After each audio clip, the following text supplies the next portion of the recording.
بکرا مرغی حلال جانور ذبح کرتے وقت بسم اللہ اللہ اکبر. علماء کہتے ہیں جتنے موجود ہو سب پڑھ لے بسم اللہ اللہ اکبر. یہ شاعر اسلام ہے، استحلال ہے. استحلال کے معنی سب لوگ بسم اللہ اللہ اکبر. استحلال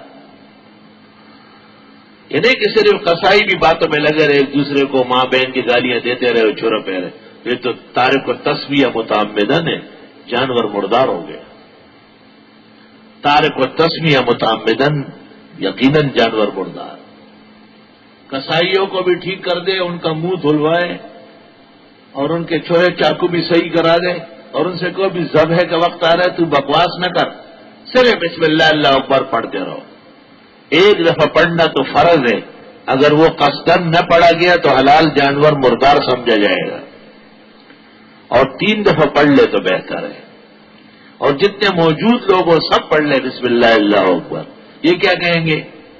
جانور کو پانی پلائیں گے، جانور کو قبلہ رخ کریں گے اور اس کے سامنے چھوڑا تیز کرتے ہیں. آگے فقہاء نے منع کیا عالمگیری جلد پنجب میں گائے بکری بھینس مرغی کی موجودگی میں چھوڑا نہ تیز کرے، تکلیف پہنچتی ہے. یہ تو سب جانتے ہیں، اللہ نے اتنا شعور دیا ہے. ہماری ایک بھینس پوری رات روتی رہی، پوری رات.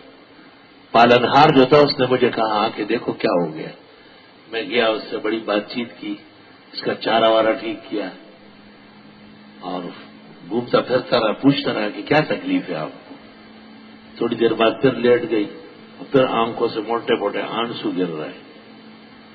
بعد میں نے کتاب میں دیکھا تو اس کو چھرا دکھاتے ہیں کہ آج تو کٹے گی. یقین کر لو 9-10 بجے صبح کے قریب کٹ گئی، ذبح ہو گئی. شعور کے درجے میں اللہ پہلے سے ادراک کرا دیتا ہے اور اللہ کی مخلوق کے ساتھ رحم و احسان کا معاملہ کرے. قاضی بیضاوی نے تفسیر بیضاوی میں لکھا ہے کہ ذبیحہ پر بسم اللہ الرحمن الرحیم پڑھنا مکروہ ہے، کیونکہ یہ موقع رحمت کا نہیں ہے، غضب کا ہے، قہر کا ہے.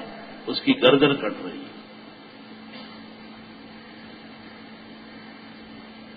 حلال جانور کے گلے میں 4 رگیں ہیں، اس کو اوتاج اربع کہتے ہیں. وہ سارے یا اکثر کٹ جائے تو جانور حلال ہے. درست یہ ہے کہ 2 بھی کٹے اور بسم اللہ اللہ اکبر پڑھا گیا ہو اور ذبح کرنے والا مسلم موحد ہو، انشاءاللہ ذبیحہ حلال ہے. مختلف موقعوں کے